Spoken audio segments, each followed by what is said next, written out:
Dipersembahkan oleh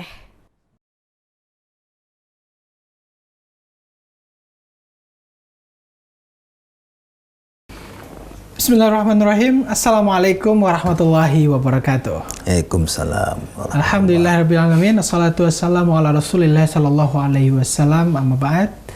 Segala puji bagi Allah subhanahu wa ta'ala. Kita kembali hadir dan tentu kembali berdoa semoga pemirsa TVmu dimanapun Anda berada senantiasa dalam limpahan kesehatan, keberkahan dan rahmat Allah Ta'ala, dan tentunya senantiasa diberikan kemudahan dan kelancaran dalam segala aktivitasnya. Alhamdulillah kembali hadir bersama saya Syam Marsha dan Dr. Sukuman Rusli dalam resep ilahi, ikhtiar meraih sehat walafiat, sehat fisik, sehat psikologis, sehat sosial dan sehat spiritual. Dan pemirsa, dalam resep ilahi seperti biasa kita akan menghadirkan sejumlah tema-tema menarik berkaitan dengan ikhtiar-ikhtiar kehidupan kita, dan tentunya dengan menghadirkan bagaimana resep ilahi di dalamnya, bagaimana tuntunan-tuntunan yang Allah janjikan di dalamnya. Dan langsung saja kita sapa Dr. Sukuman Rusli. Assalamualaikum dok. Waalaikumsalam warahmatullahi wabarakatuh. Alhamdulillah dok, kita kembali hadir dalam resep ilahi dan kali ini kita akan bicara tentang berpuasa dalam konteks mengendalikan pemikiran intelektual nih dok. Menarik ini, berpuasa mengendalikan pemikiran intelektual ini menjadi salah satu hal yang perlu kita ulas lebih dalam nih dok. Apa aja poin-poin di dalamnya itu? Langsung saja dok, silakan. Terima kasih Ihsan. Ya, ini tema kita adalah pemikiran intelektual atau pemikiran kognitif. Sebenarnya umat kita udah tahu itu Ihsan. Ya, tapi tapi kita tetap mengarah yang bersifat pengkajian yang bersifat ilmiah, ya. Dan yang kedua pengkajian bersifat tuntunan yang kita anut, ya. Nah, bagi yang sudah tahu, anggap aja ini hanya sekadar ngulang-ngulang, ya. Karena ada pepatah itu, ya, mulus jalan karena dia tempuh, lancar kadi karena diulang. Nah, mengulang itu sangat bagus. Nah, kalau kita berRamadan itu harus diulang. Nah, sekarang mari kita bahas pemikiran kognitif atau pemikiran intelektual. Mari kita simak arti pemikiran. Ya, pemikiran itu Ihsan adalah kerja otak. Kerja otak. Ada namanya lobus frontal yang utama, ya. Itu yang melakukan kerja. Nah, ini otak manusia itu kira-kira 1,5 kilogram, yang bermiliar-miliar sel yang dihubungkan dengan sinap namanya. Ya, nah otak inilah yang bekerja menerima semua informasi, kemudian dia ketahui, dia ingat, diolah, dianalisis, dirumuskan, kemudian ditampilkan ke depan dalam bentuk kecerdasan. Nah, itu pemikiran. Nah, pemikiran kognitif itu pemikiran yang berorientasi kepada keilmuan. Jadi memorinya tinggi terhadap ilmu dan dia lahirkan memori itu sehingga orang kagum, oh dia orang pintar. Jadi kecerdasan kognitif Ihsan adalah membangun jati diri seseorang malah bisa tingkat ilmuwan. Kalau diikuti dengan kecerdasan psikomotor yang unggul, dia akan teknolog. Dia seorang yang ahli. Nah, bekerjanya profesional. Nah, ini yang didambakan umat manusia di seluruh dunia. Tapi sayang, yang banyak demikian, yang banyak ilmuwan itu, yang banyak teknolog itu non-muslim. Yang banyak, ya ini harus kita kaji. Bagaimana sebenarnya dalam tuntunan agama kita, apakah itu dibatasi orang demikian? Sedikit nanti akan kita singgung. Baik, dok. Ya. Nah, berkaitan lanjutnya ya San ya. Nah, kedua pemikiran itu yang merupakan kerja otak itu juga mengkoordinir seluruh kinerja organ. Pusatnya dok ya? Iya, kerja jantung, paru, hati, ginjal, saluran cerna itu pusatnya di otak. Orang lapar pusatnya di otak. Orang haus pusatnya di otak. Nah, gitu. Jadi pemikiran yang terganggu orang terasa di dadanya. Nah, ini Ihsan pernah dengar kayaknya ada orang menyebut kalbu itu sama dengan jantung. Nah, itu dia dok. Ya, padahal kalbu itu adalah produk dari pemikiran kognitif dan afektif, ya. Nah, yang dirasakan seseorang yang selalu berorientasi kepada kebenaran dan kebaikan itu kalbu. Ya, itu kalbu.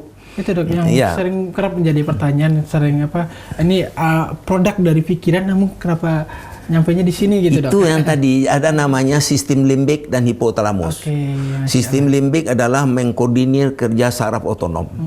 Nah, kerja saraf otonom itu ada hormon simpatis, ada parasimpatis. Oke. Itu yang mengendalikan kerja jantung, paru, hati semuanya. Kalau simpatisnya meningkat, jantungnya kencang berdebar. Betul. Adrenalin ya masih ada. Ya, jadi kalbu itu sebenarnya adalah pemikiran dari otak. Nah, dan menjadi kualitas kepribadian seseorang. Nah, itu pemikiran kognitif.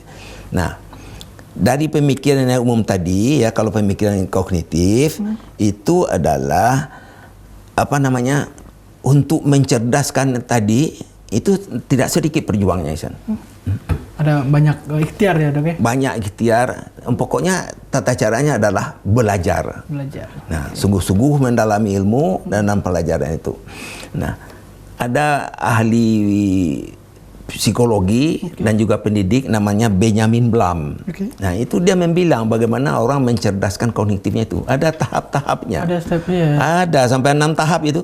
Apa aja dok? Satu, mengetahui dan mengingat. Oke. Kedua, memahami, mendalami. Yang ketiga, menerapkan dan mengaplikasikan. Yang keempat, menganalisis dan mengembangkan. Yang kelima adalah mensintesis dan membangun. Oh, oke. Nah, yang keenam adalah mengevaluasi dan menilai. Nah, jadi kalau orang yang belajar Al-Quran misalkan, sudah hafal, itu baru tingkat pertama. Baru Mengetahui dan mengingat. betul. Ya, masih ada 6 lagi. Tahapan. Kita bisa aplikasikan sebenarnya dalam konteks tadi. Ya, nanti kita lebih dalami, ya. Kita melihat bagaimana tahapan-tahapan tadi dok. Ya, sebaliknya Ihsan, pemikiran kognitif itu ada yang bersifat ilmiah. Ini sering istilah ini sebut orang ini. Betul. Ya, tahap pertama pemikirannya positif. Nah, berpikir positif. Oke. Yang kedua berpikir aktif. Yang ketiga berpikir kritis. Nah, enggak gampang menerima. Betul. Dia telah dulu, kritis ya. Yang keempat berpikir kreatif. Nah, ini menciptakan sesuatu yang baru. Yang kelima berpikir konstruktif, membangun. Oke. Yang keenam berpikir inovatif. Nah, ini yang lebih membangun. Menciptakan sesuatu, menciptakan teori baru, prosedur baru, karya baru. Nah, itulah orang pemikiran kognitif yang bersifat ilmiah. Masya Allah. Kita melihat tadi dok ya. Bagaimana tahapan-tahapan dan termasuk ini. Ini pemikiran positif. Positif tadi. Ihsan udah berpikir positif belum? Kayaknya udah kan? Insya Allah. Nah. Kita memang harus bagaimana kita bisa mengoptimalkan ya, pemikiran tadi disampaikan. Diasah, itu yang diasah, diajar, dididik. Ya. Insya Allah. Baik dok, kita akan lanjutkan lagi, kita berusaha berbicara tentang bagaimana pengertian pemikiran dan pemikiran dalam konteks ilmiah dan juga tahapan-tahapan yang lainnya. Dan kita akan lanjutkan usai jeda berikut. Pemirsa tetap bersama kami dalam Resep Ilahi. Pemirsa, terima kasih Anda masih bersama kami dalam Resep Ilahi, ikhtiar meraih sehat walafiat, sehat psikis, sehat sosial, sehat psikologis, dan sehat spiritual tentunya. Dan dengan tema kita berpuasa mengendalikan pemikiran intelektual. Dok, tadi kita bicara tentang pengertian pemikiran intelektual itu sendiri. Dan kita juga mengenal nih dok, sering kita mendengar bagaimana intelligence question dan juga emotional question. Nah, ini menjadi pertanyaan berkaitan dengan intelijensi intelektual dok. Apa aja sih itu dok? Berkaitan dengan pemikiran, klasifikasi kecerdasan dok. Terima kasih Ihsan. Jadi di dunia ini Ihsan, umur 5 tahun tuh anak tuh udah diasah otaknya. Dari 5 tahun udah? Iya, itu dididik, dilatih. Nah, masuk tahap-tahap pendidikan, itu pendidikan formal. Nah, itu dia. Itu tujuannya adalah membangun kecerdasan pada dirinya. Nah, sekarang kecerdasan itu ada yang bisa diukur. Para ilmuwan menciptakan hal demikian seperti yang Ihsan sebut tadi, intelligentsia question, ya, IQ. Nah, terkenal kan? Ini psikolog nih yang bekerja, diukur kecerdasan kognitif orang itu bagaimana. Itu sesuai dengan usia, umur, ya, pendidikan, itu ditetapkan angka-angkanya. Nah, yang kedua kita juga mengenal emotional quotient. Ya, ini kecerdasan dalam membangun kepribadian sebenarnya. Nah, jadi dia harus menjadi seorang intelektual yang santun, yang sopan, ya. jangan amburadul emosinya. Yang ketiga, creativity question, berkreativitas dalam kehidupan. Nah, ini melahirkan teori baru, karya baru, kreativitas sesuai dengan ilmu yang dianut, profesi yang dia kuasai. Yang keempat, spiritual question. Nah, ini yang tadi, abdun minallah. Nah, ini akan melahirkan seseorang yang berakhlak mulia dan solihin, saleh. Bagi umat Islam itu saleh. Ibadah dia laksanakan dengan baik, kehidupan sosial dia jaga, membangun ukhuwah. Nah, dia menjadi teladan oleh umat banyak. Nah, ini itu ada angkanya, ada dinilai. Ada tolak ukurnya, Dok. Bahkan karena kita melihat, Dok, seringkali kita melihat ini jadi tolak ukur, dan juga bagaimana seharusnya? Apakah itu seimbang atau harus ada yang dominan antara IQ atau emotional question atau bagai spiritual question atau seperti apa, Dok? Ya, itu tergantung pencapaian proses pendidikannya. Nah, memang itu berbeda tiap orang, tidak bisa sama. Ya, tidak bisa sama. Jadi pemikiran yang tiga, kognitif, afektif, dan psikomotor itu tidak sama. Ada anak jago banget itu psikomotornya, di keterampilan tuh lebih cepat dia. Ya, misalkan dia cepat menjadi seorang olahragawan, nah cepat. Jadi dia tidak begitu penting untuk berpikir, menelaah, menilai, mengkaji, menciptakan sesuatu ilmu, tidak begitu penting dia. Tapi sebaliknya ada anak yang disebut IQ tinggi tadi, dia menerima segala ilmu. Nah, begitu. Jadi itu demikianlah ya, memang hamba Allah itu juga harus bervariasi. Berbeda-beda. Dia manusia itu berbeda nih, sesuai dengan kemampuan yang dia miliki. Itu hikmah dari Allah itu sebenarnya. Masya Allah. Itu kita bisa mengenal bagaimana tadi klasifikasi kecerdasan tadi, Dok, ya? Iya, kecerdasan yang dimiliki seseorang. Nah, kalau bicara tentang tuntunan ini, Dok, ini bicara tentang bagaimana Islam berbicara soal pemikiran, soal kecerdasan gitu. Seperti apa, Dok? Nah, ini Iksan, apakah agama kita mengabaikan demikian yang telah diperjuangkan oleh para ilmuwan?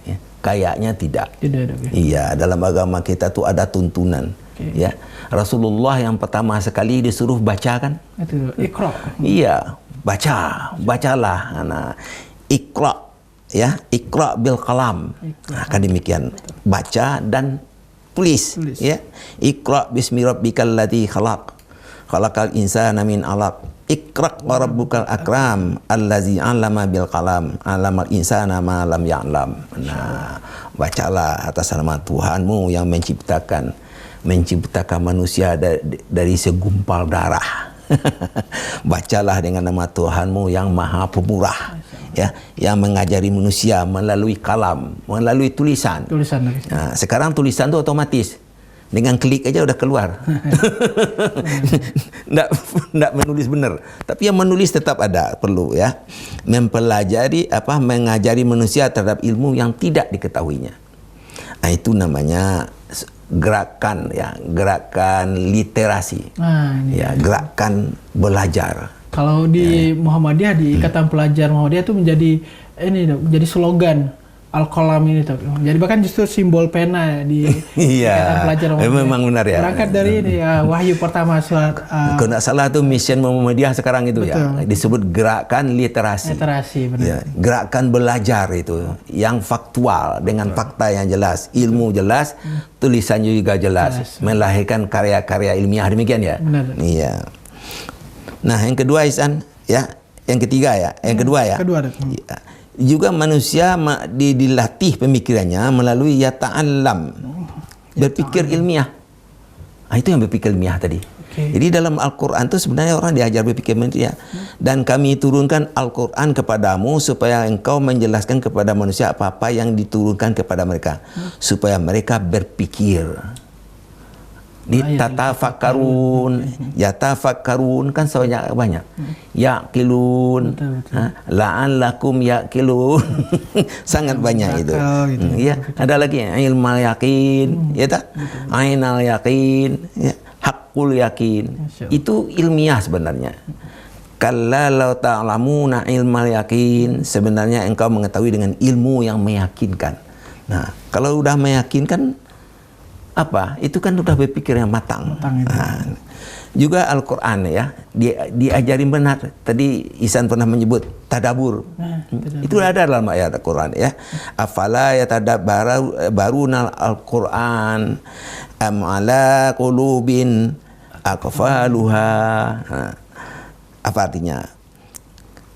Apakah mereka tidak mempelajari Al-Quran atau kalbu mereka terkunci, tertutup? Jadi di sini di ayat ini jelas banget, kalbu itu pemikiran. Nah itu tadabur. Di tadabur itu sebenarnya mempelajari Al-Quran yang sebenarnya. Betul. Jadi teori Benjamin Bloom itu bisa kita pakai itu. Tidak hanya melihat dan mengingat, tapi ada 6 poin yang sebenarnya itu menjadi memahami, mendalami, menghayati, menerapkan, mengaplikasikan, menilai, mengevaluasi. Waduh. Menciptakan sesuatu yang baru. Itu baru bicara tentang tadabur yang yang hakiki, Dok ya. Ya, yang hakiki. Masya Allah. Itu bagaimana Allah telah memberikan tuntunan berkaitan bicara tentang pemikiran ini, Dok ya. Ya. Dan pemirsa, kita akan kembali saja berikut, tetap bersama kami dalam Resep Ilahi. Terima kasih pemirsa, Anda masih bersama kami dalam Resep Ilahi dengan tema kita berpuasa mengendalikan pemikiran intelektual. Dok, tadi kita banyak mengulas bagaimana tuntunannya, bagaimana masyarakat seperti memahami apa itu pemikiran dan juga klasifikasi tadi. Makanya ada tolak ukur ya, Dok ya. Nah, di akhir nih, Dok, seperti biasa di segmen 3 kita bicara tentang resep ilahinya, Dok. Apa nih, Dok, ya resepnya? Terima kasih, Ihsan. Resep ilahi berarti ini kebijakan yang diwahyukan, digariskan oleh Allah Subhanahu wa taala. Tinggal kita memahami dan melaksanakan. Nah, itulah resep ilahi. Jadi kita telah mengkaji tadi, kita manusia harus berjuang ya, mencerdaskan pemikiran kita. Jadi ada 3 pemikiran yang dicerdaskan ya, kognitif, afektif atau perasaan, dan psikomotor. Kita mengharapkan bangsa kita ini sampai ke puncak generasinya. Itu yang kita sebut tadi, ke puncak ilmunya, di atas levelnya. Nah, bagi seorang Muslim sebenarnya kita di sini kita usul 3 aja ya. Apa tuh, Dok? Satu, benar-benar mempelajari tuntunan yang utama. Tuntun yang utama, yang pertama, yang terpenting itu Al-Quranul Karim. Pasti, Dok ya. Pedoman. Iya. Tuntunan yang kedua, ya ilmu yang kedua, baru ilmu yang kebanyakan ini. Yang dipelajari oleh manusia yang berdalam bentuk profesi-profesi. Ada ilmu ekonomi, ilmu hukum, ilmu pertanian, ilmu kedokteran dan selain sebagainya. Itu dipelajari. Pelajarin yang pertama, baru pelajarin yang kedua. Nah, demikian. Baru yang ketiga, untuk kehidupan sehari-hari, pelajari juga yang sudah ada di masyarakat ini. Ya, hukum adat istiadat, cara hidup yang baik, etika yang normal, bagaimana itu juga dipelajari. Itulah supaya kita menjadi seorang intelektual yang berkualitas. Nah, itu kita. Kalau bagi umat Muslim itu namanya cendekiawan Muslim. Muslim. Dan dia tarafnya bisa menjadi seorang ilmuwan, seorang profesional, seorang teknolog, seorang ahli. Dan ulama dari yang konteks spiritual misalnya. Iya. Saya singgung sedikit, San, mempelajari Al-Quran. Nah, jangan lupa itu ada tahap-tahapnya. Di sini kita ada 6 sebenarnya. 6 ya, tahapannya. Iya, tahapnya 6. Satu, mampu membaca tulisan Arab dan bahasa Arab. Yang kedua, mampu menghafal, karena kita harus sholat. Betul. Menghafalkan. Iya. Yang ketiga, mampu mengetahui dan memahami. Nah, ini udah penting. Ini yang keempat ini, mampu mendalami dan menghayati. Ini yang tadabur. Tadabur nih. Iya. Yang kelima, mampu mengaplikasikan. Nah, yang terakhir mampu mengembangkan dan mendakwahkan. Mensiarkan. Ya, kalau udah mampu mensiarkan itu dapat gelar itu. Kiai. Ustaz. Buya, Dok. Coba bayangkan, seorang ahli ekonomi tapi dia kiai. Masya Allah. Bagaimana? Nah, itulah langkah-langkah ke depan. Kita berharap kayaknya Muhammadiyah memberi peluang untuk itu. Betul. Nah, kita tunggu hasilnya nanti mudah-mudahan ya, Ihsan. Nah, apa makna yang diambil, Ihsan? Apa itu, Dok? Ya, bukan untuk pribadinya saja, tapi juga untuk orang lain, untuk masyarakat dan juga untuk negaranya. Nah, seorang ilmuwan banyak yang dia lakukan di negara ini. Ya, bagaimana negara itu selamat masyarakatnya selamat dan masyarakat dan negaranya maju. Berkualitas, berkemajuan gitu. Nah, Kayaknya Ihsan tahu deh. Masyarakat berkemajuan nih. Itu jadi salah satu ini Dok ya yang bicara tentang resepnya. Kalau tadi menimba ilmu pengetahuan itu seperti apa Dok untuk ini resep? Nah ini Ihsan, menimba ilmu, mencerdaskan kognitif itu sebenarnya ada 2 jalur besar. Ya, satu kesisteman yang formal. Itu jelas tahapnya. Ada non formal. Jangan diabaikan non formal. Ihsan pernah dengar istilah apa itu, Dok? Belajar autodidak, berlatih mandiri. Gerakan literasi diri sendiri, membelajar diri sendiri. Akhirnya dia doktor, profesor. Contohnya Buya Hamka. Masya Allah, benar-benar. Itu otodidak Dok ya? Ya otodidak. Masya Allah. Terjadi bicara tentang 2 poin tadi. Nah kalau kehidupan sosial seperti apa Dok? Nah ini resep ilahi Dok. Kehidupan sosial tidak akan baik ya kalau para ilmuwan itu tidak turun tangan. Nah, jadi ilmuwan ya bekerja sungguh-sungguh ya mendalam satu kesisteman sesuai dengan peraturan dan aturan pada negara itu. Nah, kemudian dia berusaha konkret dengan jelas. Nah, melalui badan-badan usaha. Nah, contohnya seperti sekarang, seperti kemarin ini Ihsan kita dengar minyak goreng langka, ya, solar susah didapat. Betul. Itu dari mana masalahnya? Nah, ilmuwan lah yang mengeluarkan teori itu bagaimana. Atau sekarang bumi ini tandus, ya. Yang mengkhawatirkan. Iya, banjir di mana-mana. Bagaimana? Itu ada masalah yang sudah terjadi. Nah, disitulah ilmuwan harus menciptakan itu melalui badan-badan usaha yang dia miliki. Baik Dok. Nah ini juga bicara tentang kehidupan sosial tadi Dok. Sehat sosial dalam konteks kita resep ilahi.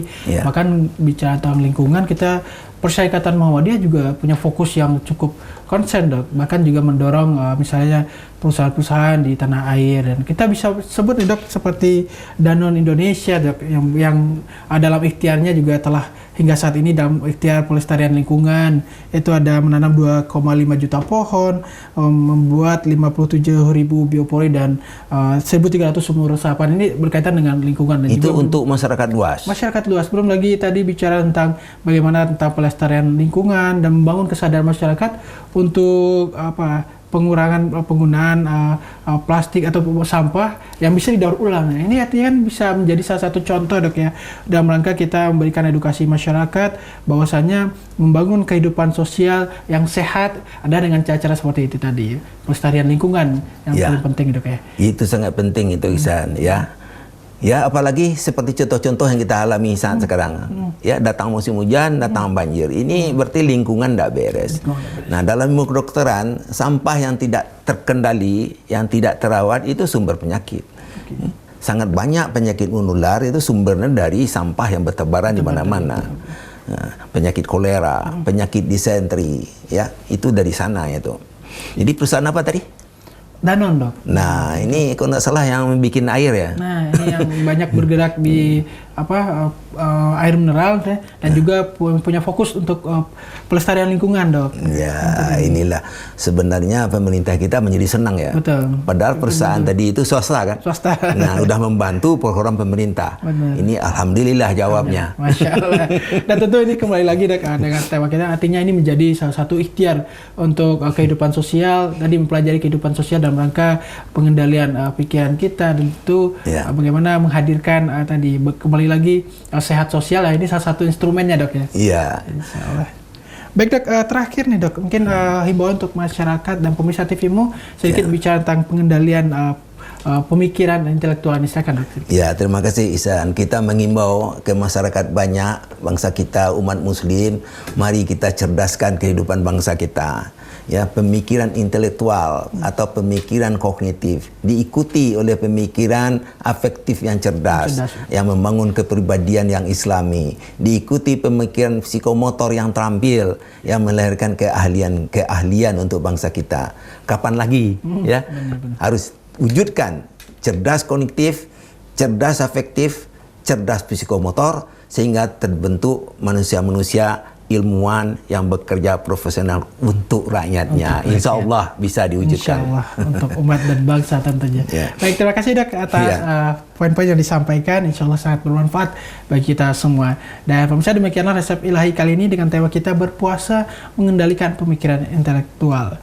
Akhir kata, saya Samar Syah bersama Dr. Sukman Rusli dan segenap kru yang bertugas undur diri dan terus saksikan resep ilahi ikhtiar meraih sehat walafiat, sehat psikis, sehat psikologis, sehat sosial, sehat spiritual.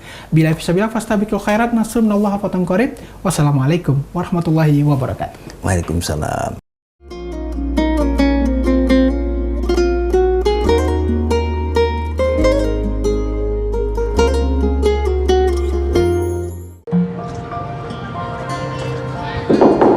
Si Bogwarawiri, tahu-tahu beduk udah bunyi.